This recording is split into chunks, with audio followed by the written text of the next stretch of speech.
तुमचं सोनं बँकेच्या लॉकरमध्ये सुरक्षित आहे असं तुम्हाला वाटतंय का? तर हा व्हिडिओ शेवटपर्यंत नक्की बघा. सांगलीच्या आटपाडी तालुक्यातल्या झरे गावात जिल्हा बँकेवर असा काही फिल्मी स्टाईल दरोडा पडलाय की सगळेच शॉक झालेत.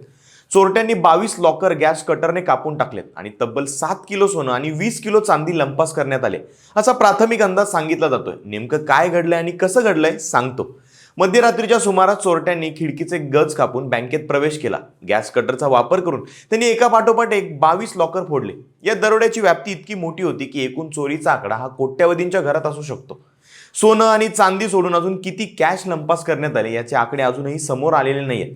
चोरांनी सर्वात आधी सीसीटीव्ही कॅमेरे बंद केले आणि पुरावे राहू नयेत म्हणून डीव्हीआर सुद्धा चोरून नेल्याचं प्राथमिक तपासातून समोर आलंय.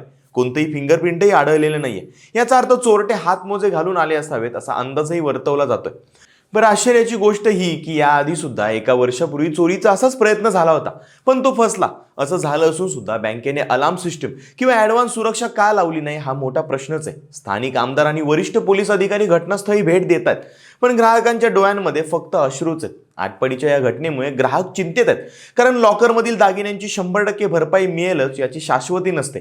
बँकेच्या निष्काळजीपणामुळे जर चोरी झाली असेल तरच आरबीआयच्या नियमानुसार काही प्रमाणात भरपाई मिळते. त्यामुळे तुमच्या बँकेच्या लॉकरची सुरक्षा एकदा तपासून घ्या.